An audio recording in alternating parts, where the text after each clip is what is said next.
비록 아니마가 무의식적인 정신생활의 총체성에 걸맞는 것처럼 보일지라도 아니마는 많은 원형 중에 하나에 불과하다. 그러므로 아니마가 곧바로 무의식을 특징짓는 것은 아니다. 그것은 다만 무의식의 한 측면에 불과하다. 그것은 이미 아니마가 여성성이라는 사실에 드러나 있다. 남성에서 자아, 즉 남성적이 아닌 것, 그것은 여성적일 가능성이 매우 크다. 그리고 비자는 자아에 속하지 않는 것으로서 자아 밖에 있는 것으로 느껴지기 때문에 아니마상은 보통 여성에게 투사된다. 모든 성에는 대극이 되는 성도 어느 정도 내재되어 있는데 그 이유는 생물학적으로 유일하게 남성성의 선택을 결정짓는 것은 남성의 유전자가 더 많기 때문이다. 남성 속에 있는 더 적은 수의 여성 유전자는 여성적 특성을 형성할 것이지만 이 여성적 특성은 수적 열쇠 때문에 보통 남성의 무의식에 남아있게 된다. 이 부분이 굉장히 과학적인 얘기 같은데 좀 믿거나 말거나 같은 얘기로 들리잖아요. 지금 굉장히 어떤 심리적인 얘기,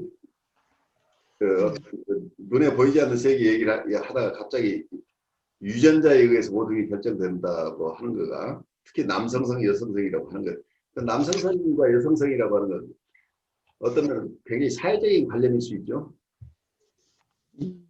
굉장히 사회적인 관념인데 이 관념을 좀 유전자하고 관련시켜서 이렇게 얘기를 하는 게 우리 성염색체에 따라서 남녀가 구별된다는 것은 아는데 그 염색체가 X나 Y냐에 따라서 이렇게 남자아이하고 여자아이의 어떤 성격에 결정적인 영향을 미치는지 그 부분은 검증된 바는 아니겠죠.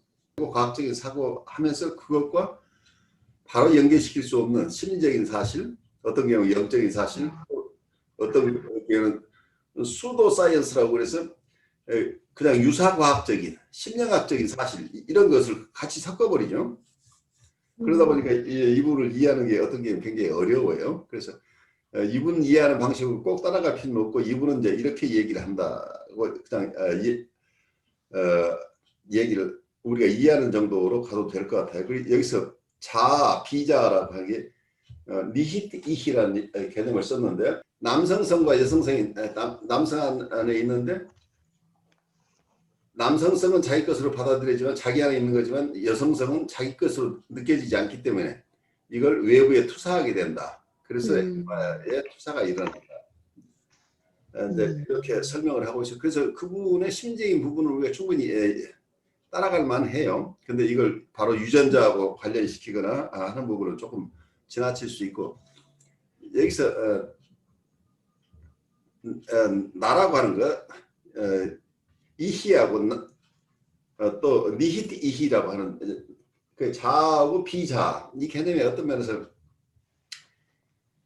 불교의 세계는 아상의 개념이죠. 아상에서 나라고 생각하는 상이 있고 그럼 그 반대되는 상은 not 여기서 not I라고 하는 니히트 이히라고 하는 그 아상과 그럼 아상의 반대되는 다른 상들은 자기 그게 대립되는 거죠. 그래서 여기서 이분법이 적용되고 있죠. 음양의 이론 그리고 자아와 비자의 이런 개념들 이런 것들이 모두가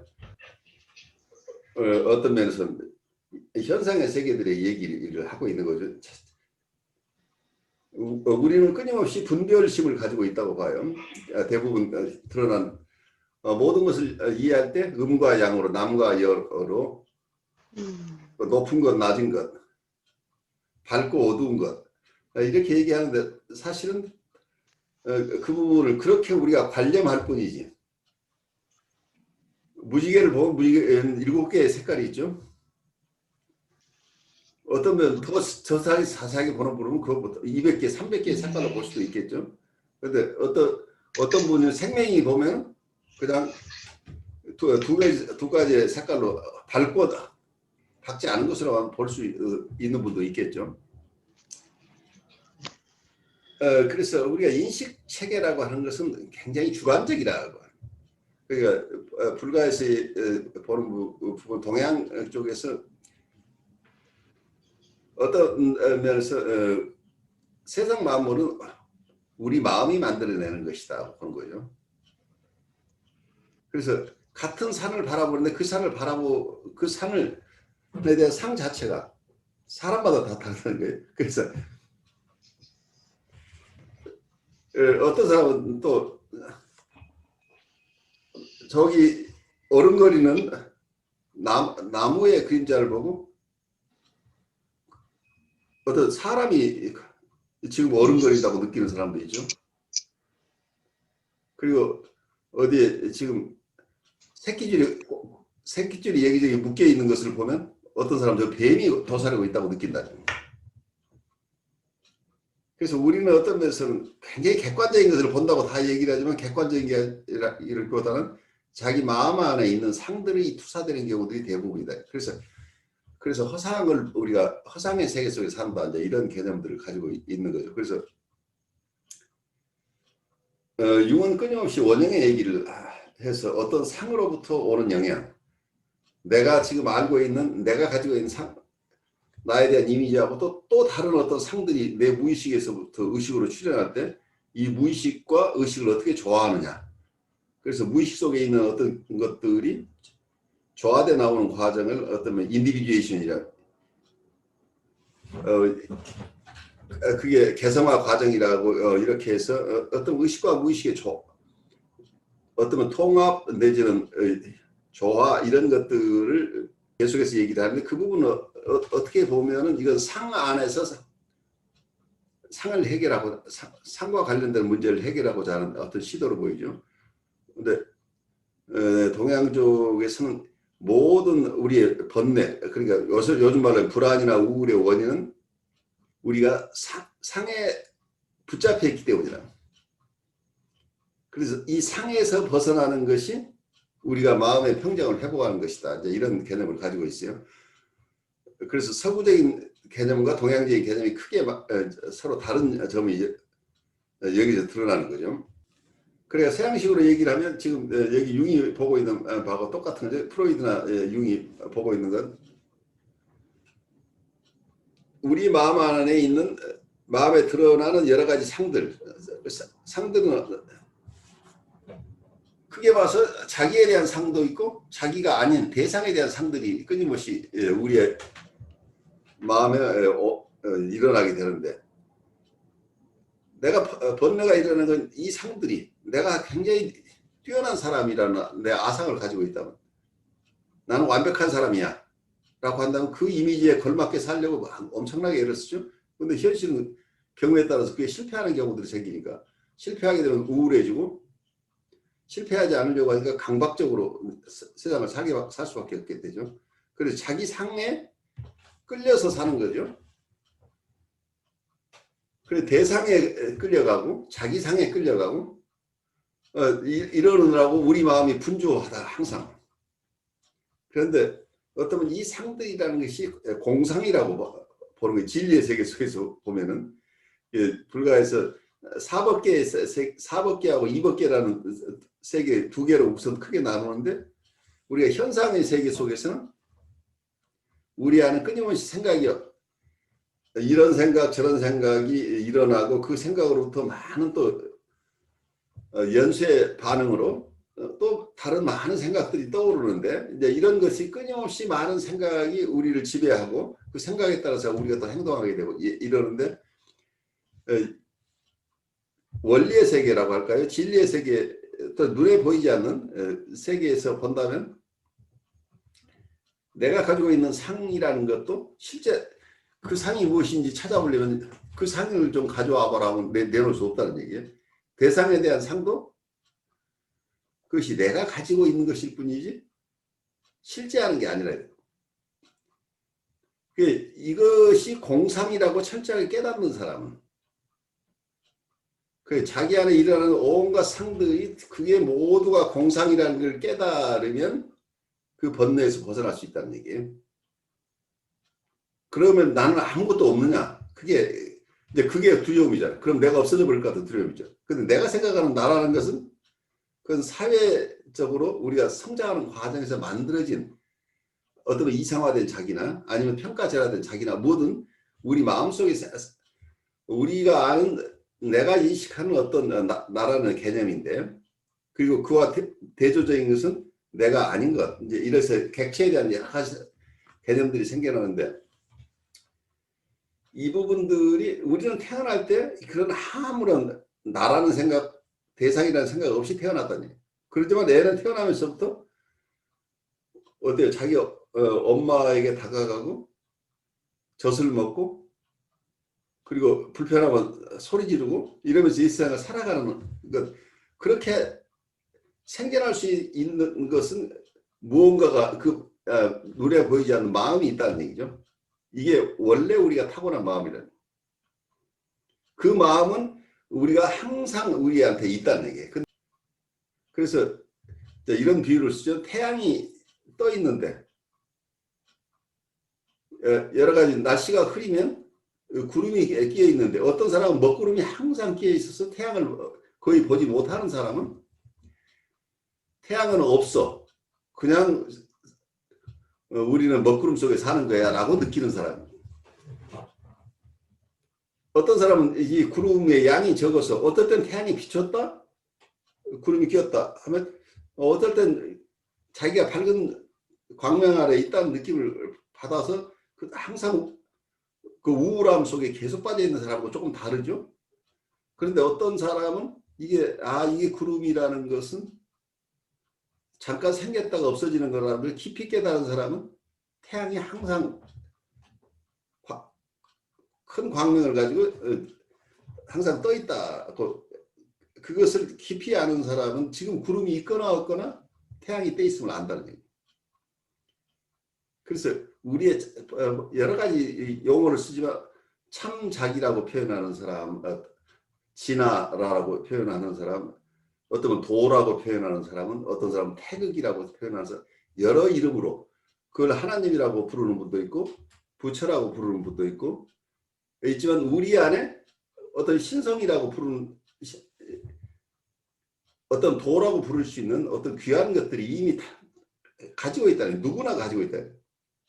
그러니까 부처가 어쩌면 하나님이 우리 안에 이미 계신다는 얘기예요. 그래서 우리가 어떻게 열심히 해가지고 내가 하나님의 상을 만들어내는 게 아니고, 부처님의 상을 내가 만들어내는 게 아니고, 어느 날 내가 하나님의 상을 가지고 있음을 확실하게 깨닫는 거라는 얘기예요.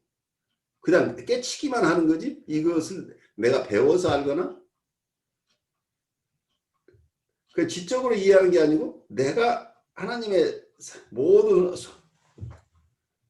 신성을 다 가지고 있는 그런 존재라는 것을 깨친다는 거예요. 그러니까 내가 불성을 타고났다는 것, 신성을 타고났다는 것을 깨치는 것이 마음 공부라고 보는 거예요. 그래서 마음 공부는 공부하는 방법이 다르다는 얘기. 지적으로 막 이해해가지고 지적인 상황 속에 계속 빠져있는 하는 그거 자체가, 지적 활동 자체가 상에 대한 것들이죠. 지금 융이 계속해서 우리에게 접근하고 있는 방법이 상을 상으로, 그 상을 다른 상으로 이해. 그러니까 끊임없이 오는 상을 원형이라는 개념을 가지고 이 상을 이해하는 방법을 또 원형이라는 이론을 통해서 계속 이해하려고 하는 이런 애씀 자체가 그 속에서 많은 것을 얻긴 하지만, 또 한쪽에서는 우리에게 거기서 빠져나올 수 없는 순환의 고리 속에 있을 수 있다고. 그러니까 신화를 다른 신화로 설명한다고 하는 게 융이 한 번 더 하는 얘기죠. 그러니까 깊은 어떤 우리의 마음의 세계는 동양 사람들이 봐서는 언어로 표현할 수 없는 세계라는, 언어로 표현할 수, 그러니까 상으로 표현할 수도 없고, 그래서 거기서 어떤 상이 있는 것도 상이나 개념이나 문자로 표현할 수 없어서 문자가 끊어지고 어떤 상이 없는 세계를, 그것을 끊임없이 그걸 상으로 해결하려고 하거나 관념으로 해결하려고 하는 이런 움직임, 이런 태도가 서양에서는 끊임없이 전통 속에 있는 거죠. 그래서 동양의 것을 가져가더라도 서양적인 관점에서 그 용어로 이렇게 접근을 하니까 큰 차이가 있을 수 있다 하는 생각이 들어요. 그래서 이건 어떤 특정 종교의 문제가 아니라 인간의 마음을 이해하는 방법의 차이인 것으로 보여요. 근데 이제 그 모든 이제 삼라만상의 번뇌가 다 이런 어떤 그 뭐라고 해야 되나, 자기를 내려놓지 못하고 벗어버리지 못하는 어떤 그런 뭐라고 해야지, 자기에서 나오는 어떤 그런, 투사나 환상 뭐 이런. 네, 그런 건데, 이제 그래서 내담자를 볼 때도 얘가 좀 내려놓고 비우면 되는데 그게 안 되는 거잖아요. 그래요. 실은. 그거 어떻게 해야 돼요? 이럴 때는. 그러니까 그래서 이제는 이제 교수님 말씀하신 것처럼 다 자기에게서 비롯된 건데, 제가 상담자 입장에서 그거 어떻게 도와줘야 될까? 얘 문제는 뻔한데 자기를 아직 찾지 못하고 자기를 홀딩할 만한 자기 셀프를 안정되게 가져갈 만한 그런 이제 에너지나 이런 통합 능력이나 뭔가 안정된 정서가 아직 없는데, 이런 아이를 그럼 어떻게 해야 되나? 그러니까 이게 쉽지 않아요. 그러니까 사람들이 프로이드 같으면은 정신분석의 대상을 뉴라틱한 환자 이상으로 얘기했던 이유가 네. 해석을 해줘서 자기 얘기를 언어로 표현했을 때 그것을 해석을 받아들여서 내가 지금 어떤 것을 하고 있구나. 자기의 전의를 이해한다, 전의 해석들을 하는, 전의를 이해한다는 게 그게 팬터스를 이해하는 거죠. 자기의 그게 자기가 만들어낸 상이라는 걸 이해하는 거란 말이야. 어떤 면에서는 동양식으로 얘기하면, 그러니까 팬터시라고 알려줬을 때 놀래지 않고 그렇구나, 내가 허상에 끌려다니고 있었구나라고 이렇게 이해할 수 있는 사람만이 정신분석의 대상이라고 봤던 거죠. 불과해서 이게 중생이라고 하면, 우리 중생은 대부분 그런 정도 수준까지 가는 사람보다는 바로 알려줘서 그걸 저기 허상이나 저기 그림자야, 실체가 아니라고 얘기를 해줘서 그걸 알아듣는 사람이 이건 있는가 하면, 어떤 사람은 그 얘기를 조금 알기는 알지만, 그렇지만 난 무서워서 그러니까 선생님 그냥 같이 있어줘요 라고 하는 사람도 있죠. 또 어떤 사람은 무슨 얘기야, 저게 그림자가 아니고 진짜 저 귀신이야 라고 우기는 사람도 있는 거죠. 그러니까 불가에서는 중생을 얘기할 때도 상근기, 중근기, 하근기, 그러니까 우리의 사람을, 어떤 사람은 국민학교 수준에 있고 어떤 사람은 중학교 수준, 어떤 사람은 대학교 수준에 있는 사람들이 있어서 그분을 도와주는 방법이, 부처님이 처음에 자기가 모든 것을 깨치고 나서 아주 말로 표현하지 않고 빛으로 설교를 했다고 그래요. 그냥 그래서 영화 시중의 미술이라는 말이 있잖아요. 부처님이 뭐 꽃을 하나 들었는데 제자 중에 한 사람이 그냥 빙긋이 웃었다. 그러니까 말로 필설로 표현할 수 없는 도인데 이것을 빛으로 설계하다. 그게 나도 잘 무슨 말인지 모르는데 어쨌든 잘 설명을 안 하고도 자기 도를 얘기를 하니까 그중에 알아듣는 사람이 있었다. 근데 초기에는 그래서 굉장히 자기 깨친 것을 그대로 설명하려고 애를 썼는데, 이거 하다 보니까 알아듣는 사람이 거의 없었다는 얘기예요. 그러다 보니까 사람들에게 자기가 깨친 것을 알아듣게 하는데, 그렇게 49년 뭐 이렇게 그 과정 속에서 어떤 건 굉장히 초보적인 것을 가지고 계속 반복, 너는 좋은 업을 지어야 된다, 착하게 살아야 된다, 이제 이런 것부터 가르치기 시작하고, 시각적으로 지금 융의하고 있는 것처럼 계속 우리 상이 무엇인지, 상은 어디서 생겨나는 거지, 어떤 인과가 어떻게 생겨서 이런 생각이 나는지, 그 상이라는 것은 왜 내 의식이 없다가 갑자기 이게 튀쳐나오는 거지. 그래서 업이라는 이런 얘기를 굉장히 아주 일반 대중이 알아듣기 쉽게 계속 얘기를 몇 년씩 하셨다네. 몇십 년씩. 그런데 이제 그러면서 조금 더 잘 알아듣는 중국계 사람들을 위해서 조금 더 높은 수준에서 좀 더 추상적인 얘기를 할 수 있었겠죠. 우리가 똑같아요. 정신분석에서도 부처님은 이미 깨쳤어요. 그러니까 우리는 이 사람이 이게 자기의 가진 관념, 자기가 가진 상들에 의해서 괴로움을 받고 있다는 걸 알죠. 실제 대상을 보는 게 아니고, 실제 대상이 아니고 과거에 자기가 체험했던 내면화된 인터널라이즈된 대상들을 외부에 투사하고, 그리고 어떤 사람은 자기가 너무 위축돼 있으니까 자기의 상과 자기의 이상적인 상, 대상의 이상적인 상을 자기하고 현실의 자기하고 같다고 생각을, 이런 허상을 만들어내서 이게 자기라고 움직이는 거죠. 자기가 너무 무서우니까 내가 이렇게 힘센 사람이라고 생각해야 그 두려움에서 벗어나는데, 이런 패턴 속에 자기 상도 자기가 만들었고 외부의 상도 어떤 때는 똑같은 사람인데 굉장히 내 말을 잘 들어주는 아주 좋은 대상이잖아요. 아까 그 케이스에서도 자기 얘기를 잘 들어줬을 때 기분 좋은 아주 이상적인 상황인데, 어느 날 나 너무 힘들어, 너 이제 좀 그만 왔으면, 그러면 자기를 거절하는 대상, 박해하는 대상이에요. 그러니까 상이 둘로, 이 사람은 한 사람인데 이 아이에게 오는 상은 이미 내면화되어 있는 좋은 대상과 나쁜 대상에 대한 상이 이미 가지고 있었던 상이 투사돼 버리는 거죠.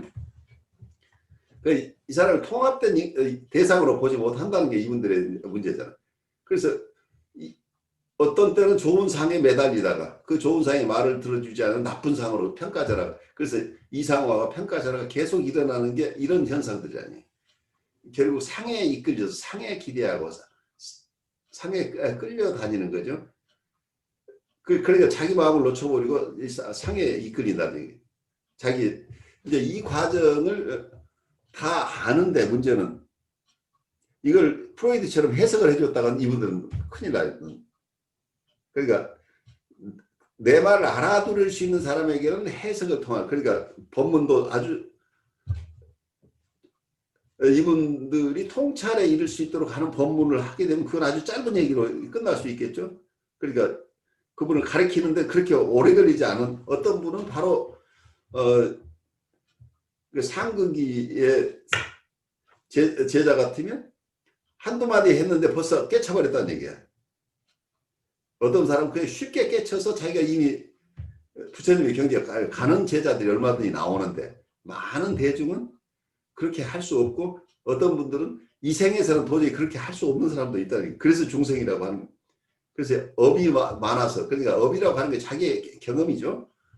자기의 경험에 의해서 이것저것이 다 너무 쌓여 있어가지고 이걸 꿰뚫고 들어갈 수 없을 만큼 이렇게 업장에 의해서 사는, 업력에 따라서 사는 사람이라고 얘기를 해요.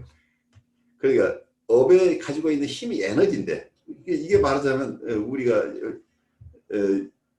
프로이드나 융이 얘기하는 본능 이론이죠. 이 본능이라고 하는 것은 어떤 면에서는 이 역동이고, 이 역동이라고 하는 게 항상 우리가 뭘 바라는 게 있는 거죠.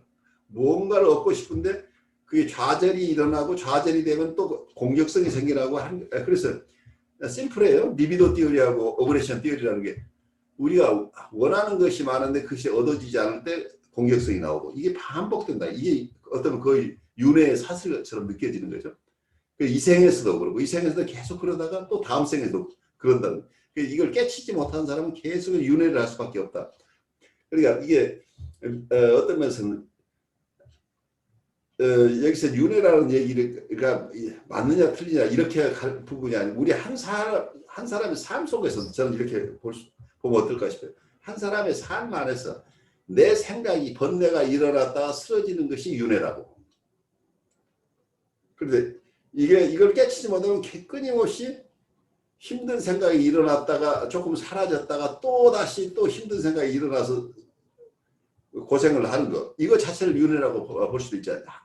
너무 우리가 죽고 나서 다시 태어난다 이런 개념을 떠나서, 그러면 이분이 그 윤회하지 않을 수 있도록 이 사고의 틀, 사고의 반복, 이게 반복 충동인데 이것이 어떤 분에게는 그러니까 바로 깨칠 수 있도록 하는 건 해석적인 방법이 어프로치가 되는 거예요. 그런데 어떤 분은 거의 그냥 어떤 얘기도 듣지 못하는 사이카틱하거나 이런 분들은 자극이 없도록 하면서 그냥 같이 있어주는 현대 정신분석적인 방법밖에 없는 거죠.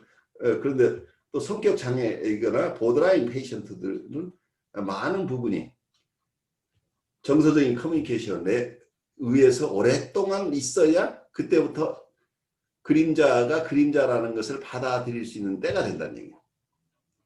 그러니까 이미 부처님은 깨쳤지만 이것을 만나는 제자의 상태에 따라서 결국은 법문의 내용이 달라져야 된다는 얘기죠. 요즘 얘기로 한다면 우리의 인터벤션은 대상에 따라서 차별화될 수밖에 없다.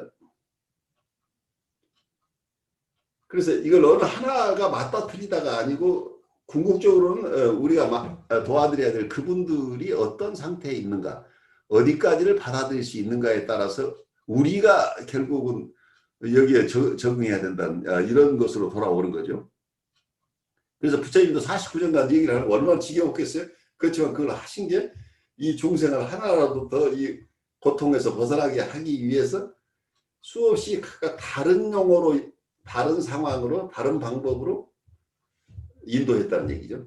그게 어쩌면 우리가 심리치료를 하는 분들이 그 작업을 하고 있다고 보여요.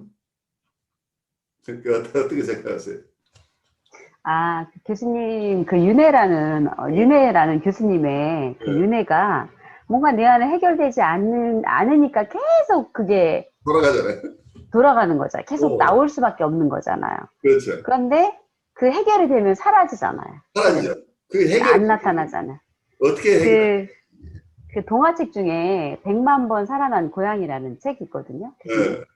근데 이제 이 고양이가 왕의 이쁨 받는 고양이로 살았다가 죽었어요. 그런데 다시 태어났어요. 그래서 또 어부의 또 이쁨 받는 고양이로 살다가 또 죽었어요. 또 다시 태어났어요. 어떤 공주의 또 예쁨 받는 고양이로 살다가 또 죽었어요. 또 다시 태어났어요. 네. 근데 이제 한때는 이제 이 고양이가 맨 처음에는 길고양이였어요. 도둑고양이. 자유롭게 살던 고양이였는데 이렇게 누구의 소유가 되면서 이제 계속 이제 자기가 이쁨은 받았지만 실은 자기가 원하는 삶이 아니잖아요. 그렇죠. 그거는 소유주들이 원하는 삶이었잖아요. 그러니까 대상에게 도움을 받고 있지만 의존적인 삶이 되고 자기가 없어져 버린 삶이잖아요. 그러니까 예뻐했다고는 하지만 자기는 하나의 어떻게 보면은 자기애적 상처를 받은 고양이잖아요. 그러니까 자기가 원하는 걸 못 받고 그 자기를 소유한 사람들을 위해서 살아준 거잖아요. 얘는. 그렇죠. 어떻게 보면. 네. 그게 종속돼 버렸다는 거예요. 네네네. 그래가지고 근데 이제 얘가 나중에 죽었다가 다시 살아났는데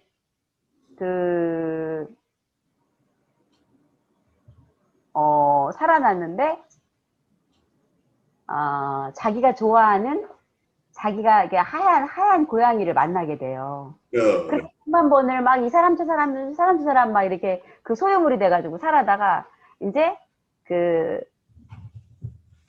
살다가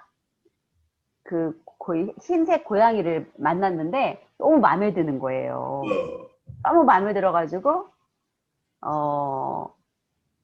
그러니까 이 고양이, 그러니까 이게 만나기 전에 이 고양이한테 다른 고양이들이 막 이렇게 뇌물을 바쳐요. 얘한테 막 너는 이렇게 털이 멋있고 막 매력 있고 해가지고 뇌물을 바치는데 그 뇌물을 바치는 거를 아주 당연하게 생각을 해요. 나는 그럴만해 막 이러면서 이제 그러면서 나는 왕년에 난 어부의 고양이였어. 나는 왕의 고양이였어. 나는 공주님의 고양이였어. 막 이러면서 막 이렇게 이제 자기의 어떤 그렇게 살았던 그 옛날 그것을 경험들을 자랑 삼아서 나는 이런 사람이, 나는 이런 고향이야 이렇게 하면서 되게 이제 자기애적 과시를 하는 거예요. 그렇죠. 네. 그리고 자기한테 이렇게 뇌물을 바치고 이런 사람들을 다 그냥 무시해 버리는 거예요.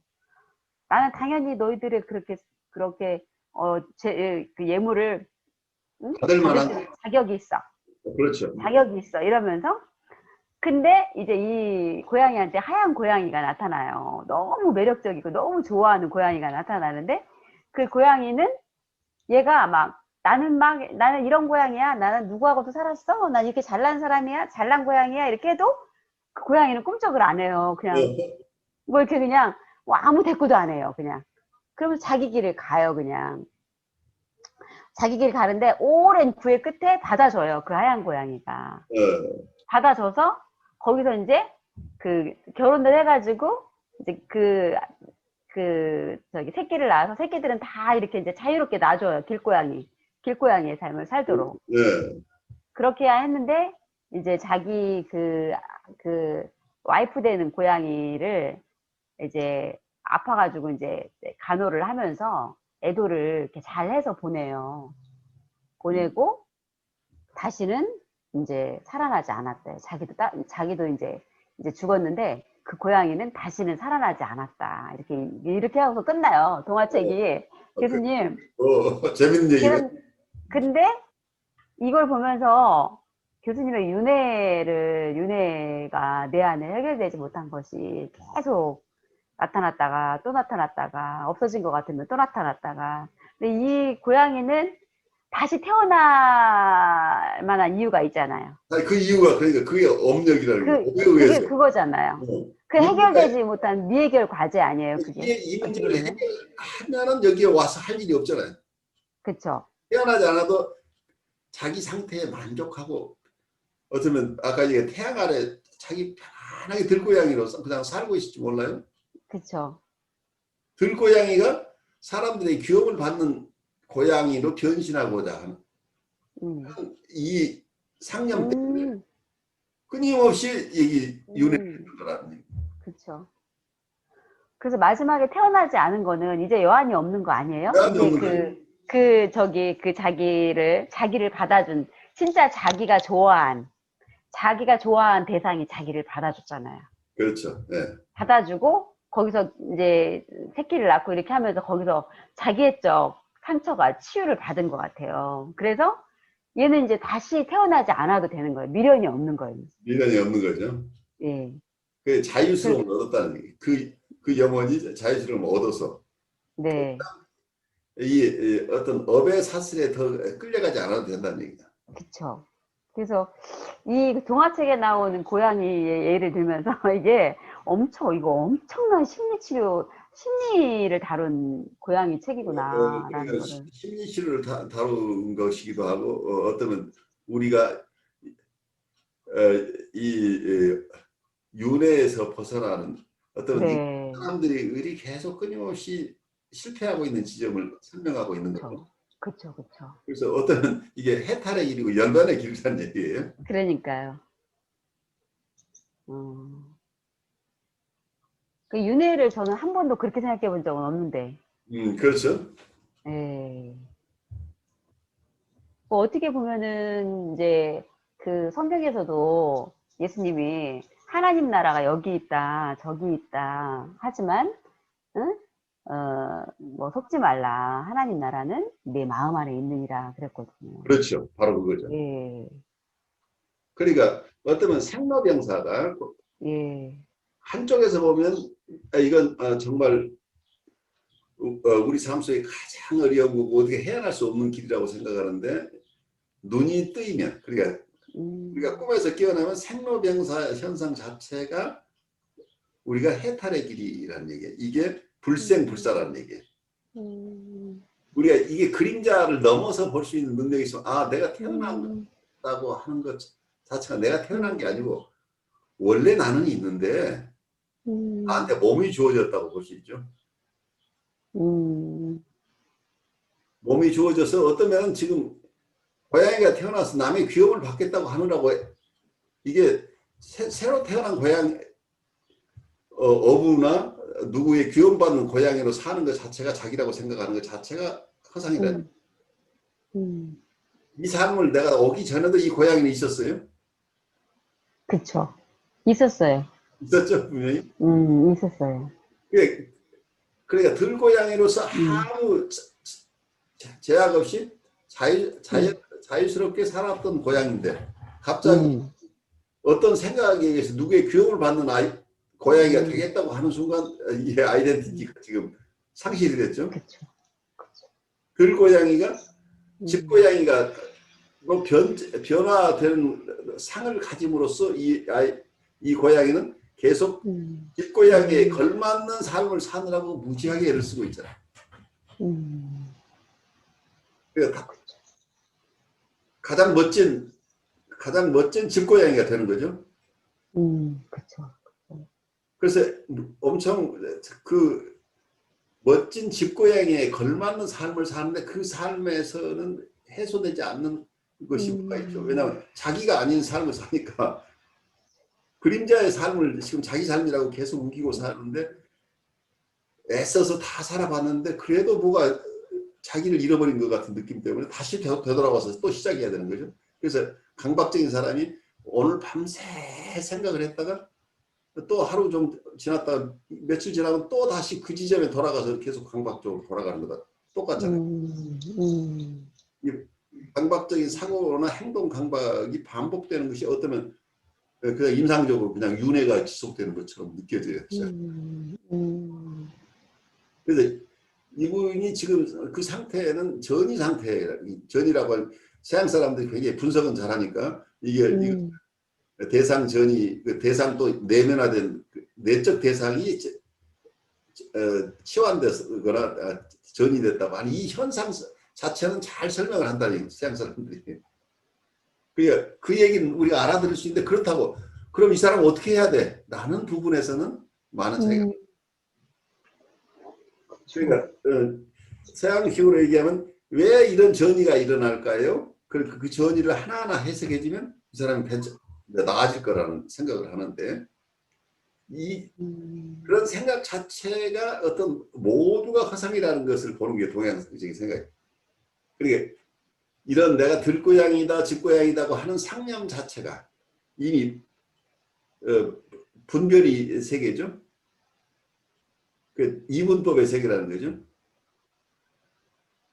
그러니까 이 사고의 틀이 벌써 좋고 나쁘고 시비 선악을 가리는 상태의 생각인데 원래 자유스러운 들고양이는 그런 생각 없이 편하게 살았다는 어떤 하나의 생각이 또 있기 이전의 상태. 이게 어떤 면에서 우리의 마음의 원래의 상태라는 거예요. 자기 자신은 원래 시비 선악이 있는 게 아니고 그냥 자유스럽게 사는 사람이라는 거예요.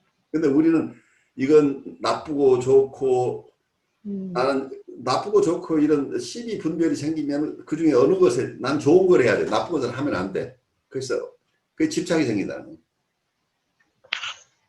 그 집착 속에서 끊임없이 애를 쓰고 있는데 그 자체가 원래 집착의 대상도 공이고 다 원래 있던 게 아니잖아요. 그 생각도 지금 일어났지만 또 쓰러지는 건데 그리고 나라고 하는 아상 자체가 이게 내게 아니고 여러 사람들이 너라고 하는 것이 지금 나라고 착각하고 있다는 얘기예요. 원래 나가 아니고 그게 참 자기는 어디로 사라져버리고 다른 사람들이 나라고 생각하는 거. 그러니까 우리가 인격 형성 과정을 서양 사람들이 이렇게 보죠. 아이덴티케이션, 동일시를 통해서 어머니가 가지고 있는 품성을 자기 것으로 가져오고 아버지 것도 가져오고 그래서 많은 아이덴티케이션, 동일시 과정이 인격의 성장 과정이라고 설명을 하고 있는데 이 동일시의 생겨나는 것은 말하자면은 여기서 이고를 얘기하고 있겠죠. 의식자죠. 근데 그것은 다른 사람의 기대가 다른 사람의 평가에 의해서 만들어진 자기라는 얘기예요. 근데 그것을 자기라고 우기고 있잖아요. 끊임없이. 그리고 다른 사람들이 원하는 것을 그것이 그것을 해주는 게 자기의 사명인 것을 착각을 하는 거죠. 남들 눈에 보기에 좋은 자기가 되고 싶어 애를 쓰고 있는 거죠. 근데 원래 이런 생각을 일으키기 전에 내가 있었다. 그리고 내가 태어나기 이전에 내가 있었다고 하는 부분. 그래서 이제 그 부분을 잘 설명하는 건 쉽진 않은 부분인데 이게 도라고 얘기를 하고 이게 우리의 불성이고 신성이라고 하는 개념으로 가는 거죠.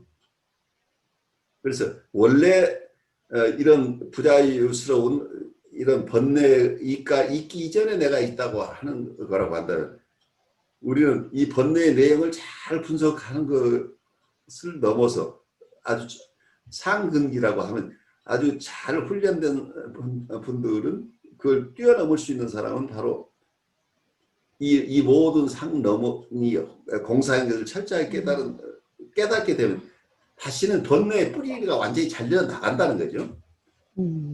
다시 반복하지 않아도 된다는 거죠. 그러니까 동양에서는 어떤 주역이라고 하는 것도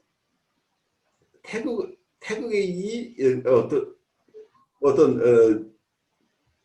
음과 양으로 바뀌고 음과 양에서 또 여러 가지 현상들이 처음에 하나이던 것이 둘로, 넷으로, 여덟로, 뭐 64개로 막 끝없이 변화해 나가는 그 역이라고 하는 게 변화의 원리라는 게. 그러니까 계속해서 이게 변화돼 나가지만 주역이나 이런 쪽에서 변화의 이론이라고 할까요? 변화의 원리라고 서양 사람들은 거기까지는 이해를 하는 동양 사람은 어떻게 보냐면 이 변화가 되지만 결국은 변화된 것에서부터 다시 변화되지 않은 상태로 가는 것까지를 본다는 얘기예요. 나한테 많은 생각이 일어났지만 이게 그러니까 번뇌로 작용하는 경우에는 이 생각을 하나씩 거슬러 올라가면 내가 하나도 이 생각이 없던 상태로 해결할 수 있는 가능성이 있어요. 그래서 내가 어떤 생각도 일어나기 전 상태로 가면 지금까지 이 번뇌로부터 벗어날 수 있잖아요. 그래서 그런 어떤 되돌아갈 수 있는 가능성들 이런 것을 우리가 임상기법에서 어떻게 쓸 것인가 하는 것도 굉장히 중요하죠. 그러니까 누구에게나 쓸 수 있는 것은 아닌데 충분하게 웬만한 갈등이나 정서적인 이슈들은 크게 문제되지 않지만 자기 삶의 의미를 찾지 못하고 끊임없이 자기가 무엇인가를 찾고 싶어하는 분들에게는 이분이 자기 스스로 이런 상태를 회복할 수 있도록 도와주는 것도 어떤 분에게 도움이 될 거라요. 그러니까 제가 라이프 코칭이라고 하는 이유 중에는 아픔을 지금 번뇌 속에서 있는 사람을 지금 이런 얘기를 하면 안 돼요. 그러니까 이 깨침의 얘기를 중근기나 하근기에 있는 사람은 안 된다는 게 사이카틱하거나 보드라인 있는 분들에게 너 깨치기만 하면 돼 라고 얘기하면 큰일 나요. 해석을 넘어서 뉴라티건 환자도 이 상태에 있는 것은 아니죠. 건강한 사람들에게는 지금 이 얘기를 알아들 수 있는 힘이 건강한 사람들은 웬만한 심리적인 어려움은 없는데 자기 삶을 좀 의미 있게 살고 싶어서 상담에 오는 사람도 있잖아요. 자기가 좀 더 훌륭한 인격으로 성장하고 싶어하는 이분들과는 이런 얘기들을 충분히 나눌 수 있겠죠. 그러면 이분 스스로가 자기 삶을 내 참자기는 무언가 라는 쪽으로 자기 생각을 모아갈 수 있는 사람이 있다고 한다면 이런 얘기도 도움이 될 거라는 얘기.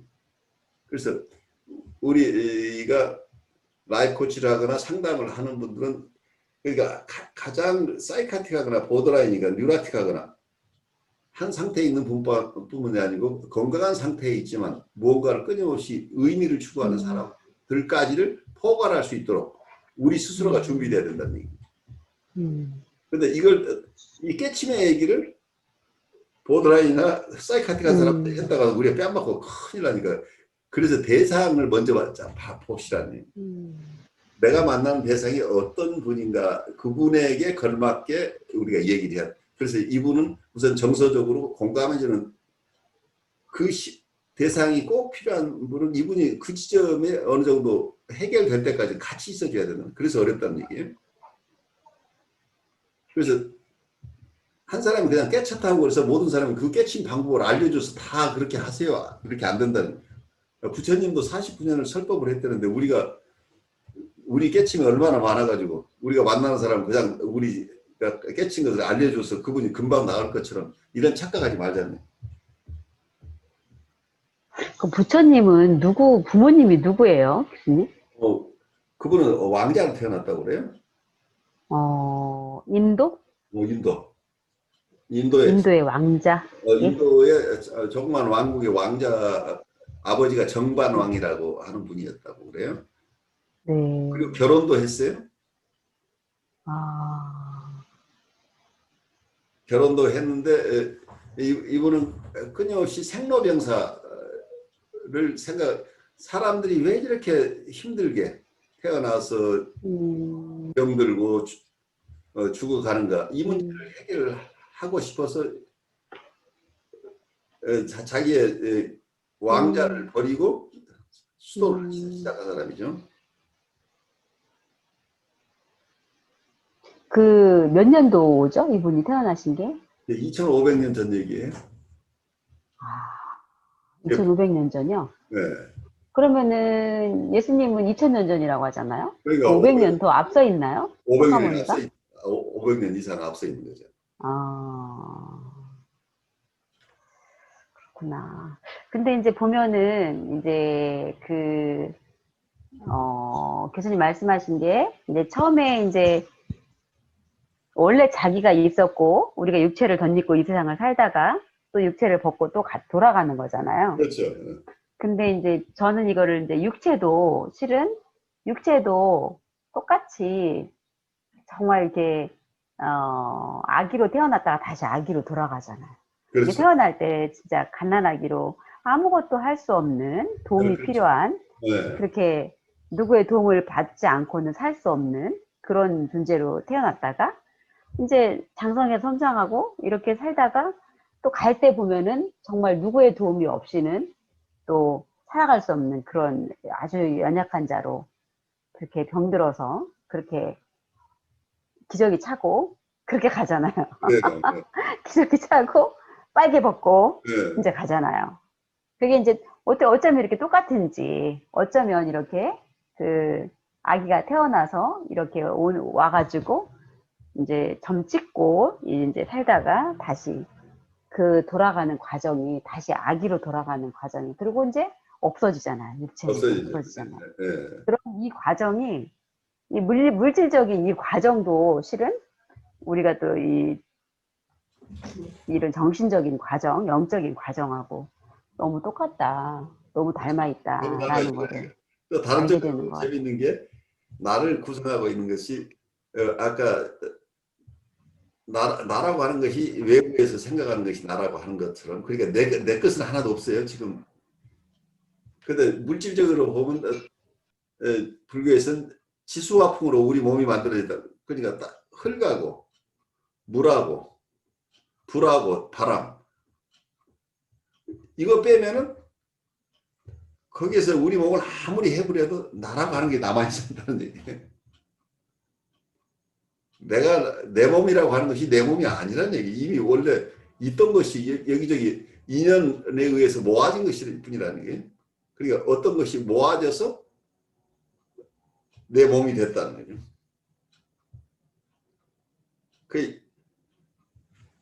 그리고 우리가 정신적으로는 눈에 보이지 않는 내가 있는데 그건 느끼고 수상행식이라 느끼고 어떤 상을 만나고 그리고 행동하고 그리고 전체적으로 인식하는 것 자체가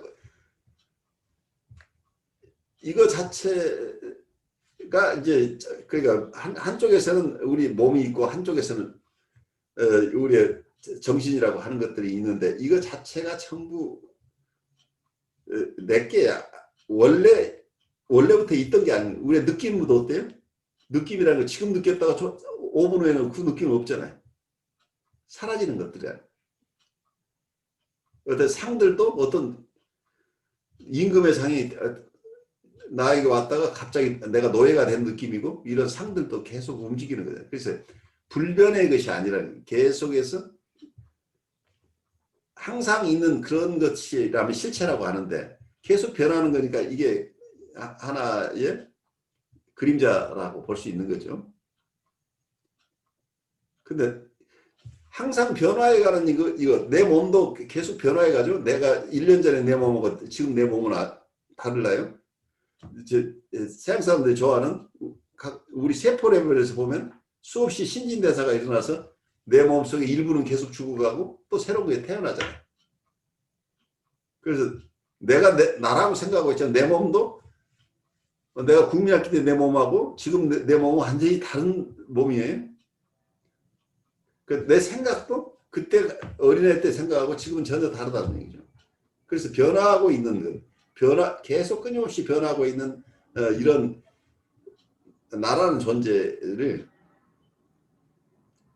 원래 나라고 생각하는 것 자체가 이 차이가 있다는 거예요. 본래 자아는 이 우주 전체를 담아내는 그릇이라는 얘기예요. 그래서 이제 깊이 깨친 분들은 무슨 얘기냐? 야, 부처를 만나면 부처를 없애버려라. 얘기를. 내가 부처인 것을 네가 알아야 되는데 그 허상에 매이지 말라는 얘기를 계속 하고 있는. 그러니까 우리가 어떤 면에서 어떤 분은 이렇게 얘기를 해. 아, 저기 태양도 달도 내가 맹글어낸 건데 내가 그 노예인 것으로 착각하지 말라는.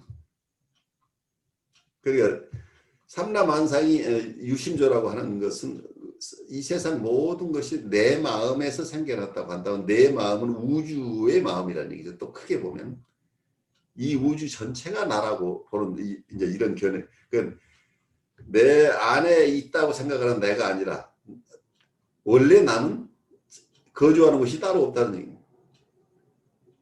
내가 가고 싶어 하면 한라산도 가고 백두산도 가고 어디든지 나라는 것은 장소하고 상관없이 도처에 있다는 얘기입니다.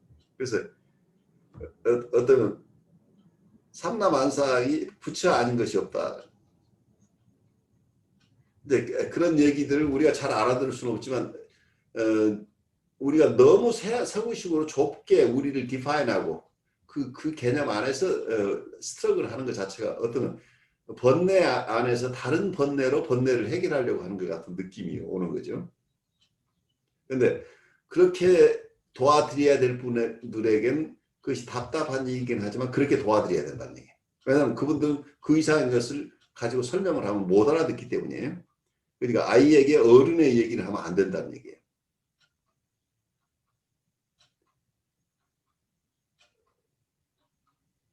그렇지만 이런 여러 가지 가능성들을 우리가 이해하고 있다고 하는 것은 상담자가 폭을 넓혀주기 때문에 그러니까 이걸 꼭 어느 종교적인 얘기로 받아들이지 말고 우리 마음이라는 것을 어떻게 이해할 것인가 하는 측면에서 우선 좀 보면 어떨까 싶어요. 지금 마이크 꺼져 있어요. 어쨌든 상담자가 이게 어떻게 보면은 통합이고 어떻게 보면 해탈이고 뭐 그렇잖아요, 교수님. 그렇죠. 그러니까 이런 도를 이제 조금씩 깨우쳐 갈 때 뭔가 또 정서적이나 심리적인 정신적인 부분에 안정감이 있잖아요. 그렇죠. 안전감이 있잖아요. 굉장히 안정감도 있고 안전감도 있고 뭔가 이렇게 꺼리낄 것이 없잖아요. 그렇기 때문에 내담자 앞에 있는 내담자가 보기에 되게 안도감을 느끼고 편안하고 쉴 수 있고 그럴 것 같아요. 왜냐면은 이제 상담자마저도 상담자의 이슈가 너무 강하고 너무 이렇게 해결되지 않는 어떤 부분이 있을 때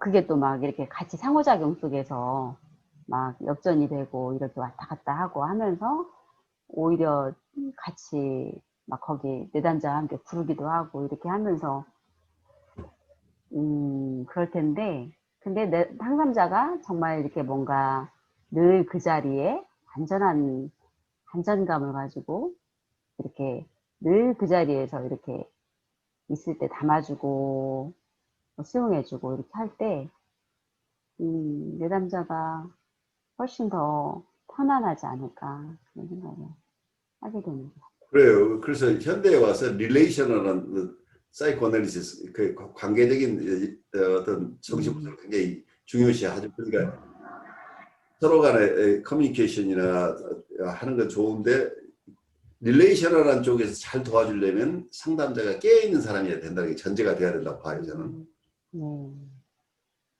그러니까 어쩌면 중립적인 입장에 있는 정신분석이 어떤 부분은 안전해요. 왜냐하면 역전이 때문이에요. 그런데 이게 릴레이션하는 쪽에 가게 되면 두 사람의 정서가 주고받으면서 제3의 어떤 것으로 변화된다. 이제 제3 새로운 통합들이 일어날 수도 있고 새로운 더 아이가 생겨나기도 여러 가지로 설명하지만 상호 교류 속에서 성장이 일어난다고 어떤 상호 교류 속에서 내담자가 도움을 받을 수 있다고 보는데 문제는 상호 교류할 능력이 있는 사람이면 가능한데 이 상담자가 아직 자기가 안전하게 내담자와 같이 있을 수 있는 힘이 약한 사람인 경우에는 인터랙티브하게 상호 관계적인 어떤 치료 세팅으로 들어가 버리면 이분의 해결되지 못한 이슈가 상대방에게 범람해 버릴 수도 있기 때문에 만만치 않은 거죠.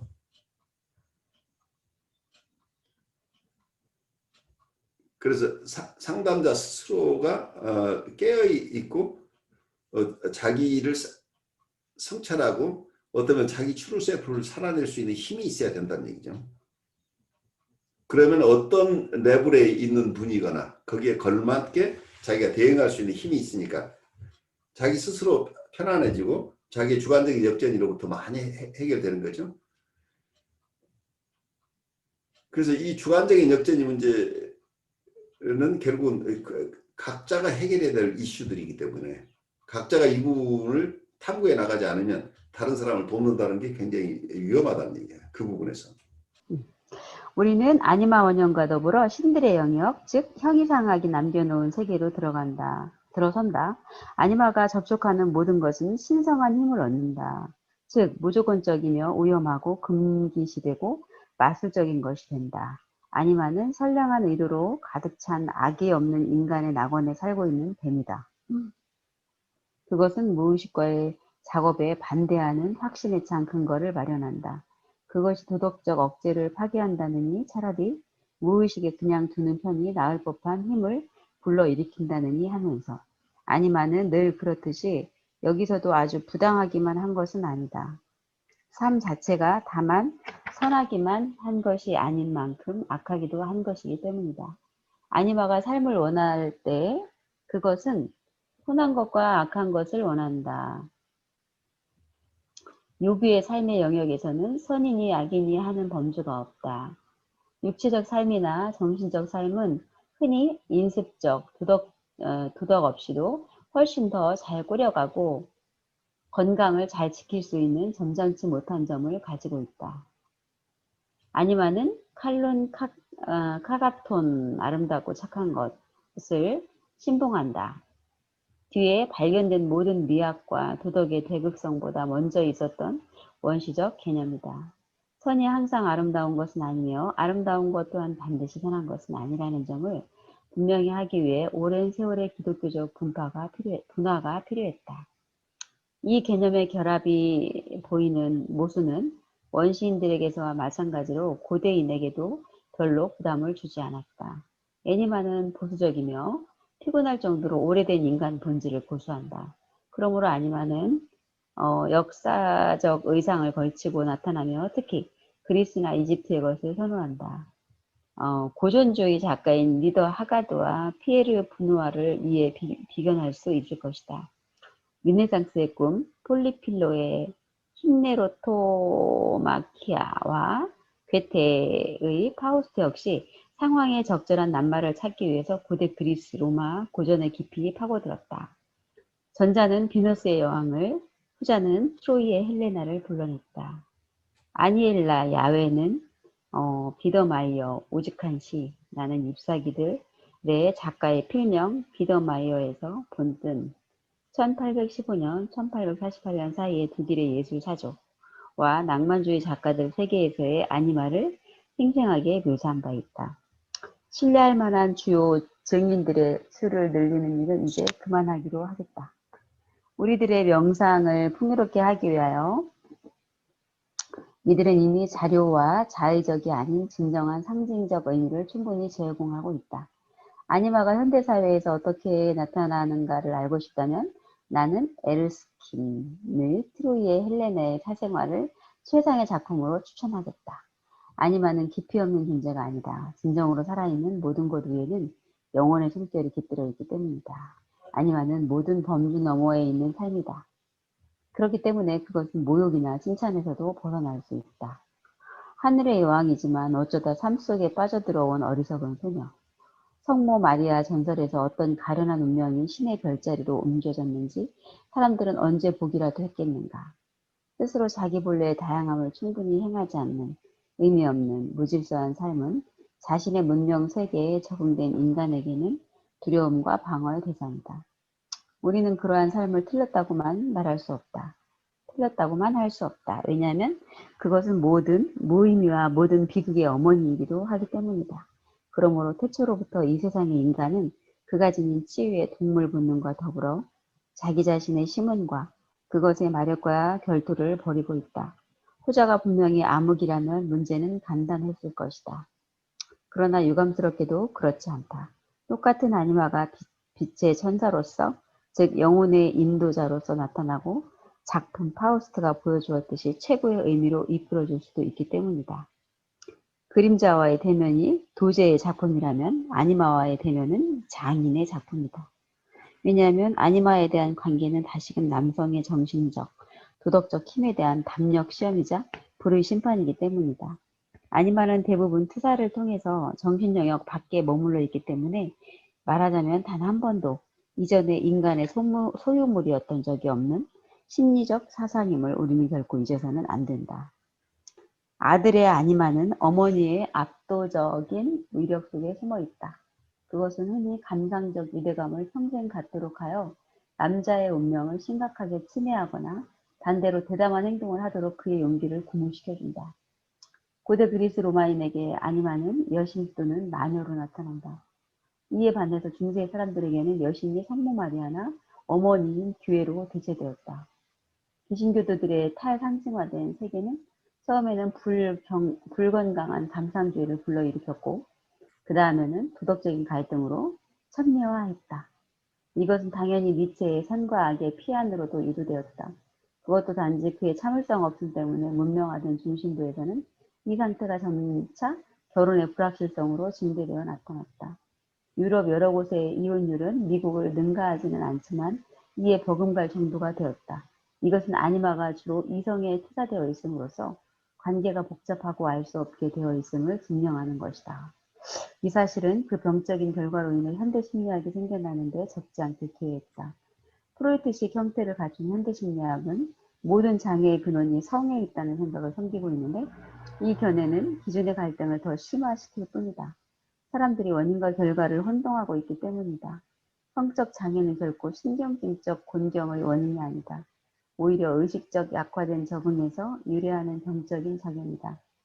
다시 말해 의식은 감당할 수 없는 상황과 과제에 직면하게 된 것이다. 의식은 어떻게 자신의 세계가 변했는지 그리고 다시 적응하기 위해서는 어떤 관점을 취해야 하는지를 이해하지 못한다. 한국의 한 요비문에는 백성은 겨울에 영향을 받고 있는데 그것을 설명할 수 없다고 적혀있다. 이 얘기했다 저 얘기했다니까 그러니까 종잡을 수가 없어요. 갑자기 동생을 오고 가고 막 네, 그러니까 하여간. 너무 많은 것을 가져와 가지고 소화불량이 스스로 걸려 있는 것으로 보이는 거예요. 그러니까 그래서 아니마를 막 아니마를 너무 광범위하게 너무 광범위하게 무의식 전체로 적으로 그냥 확산시켜 버려요. 막 이랬다 저랬다 또 막 하고 막 하니까 잘 모르겠어. 그리고 신적인 것으로 얘기를 하고 신이라는 개념도 굉장히 너무 다양하게 쓰고 있기 때문에 어떤 힘을 가진 어떤 존재, 심리적인 것까지도 그냥 신이라고 그냥 불러버리는 거. 어느 여성에게 매력을 느낀다. 그럼 거기에 끌려간다고 하면 그 매력을 주는 대상이 이 신적인 힘을 가졌다. 이제 이렇게 너무 가버리는 거죠. 여신 또는 마녀라고 하는 것이 네. 숭배의 대상이면 그냥 여신이나 마녀라는 개념. 그러니까 자기 안에 있던 어떤 이상적인 것을 투사해서 거기에 자기가 끌려가는데 자기의 여성성을 투사했다는 얘기예요. 자기의 여성성을 투사하니까 거기에 매력을 느끼고 끌려가는데 이제 이런 현상이 마치 상대방을 여신이나 경우에 따라서는 자기가 너무 힘들고 이걸 마녀라고 느끼기도 하고 자기가 끌려가려고 하지 않는데 계속 끌어내는 힘이라고 할 때는 마녀로 느낄 수도 있겠죠. 근데 어쨌든 애니마 애니무스를 발견했다고 봐야 되나. 어쨌든 가져왔다라는 거는 엄청난 것 같아요. 엄청나죠. 네. 그러니까 가져왔다는 거. 융이 봤던 이 부분들은 우리에게 굉장히 큰 도전을 주기 때문에 그 자체로서 의미가 있죠. 그러니까 이분이 잘 설명했느냐 못했느냐 문제는 차후 문제고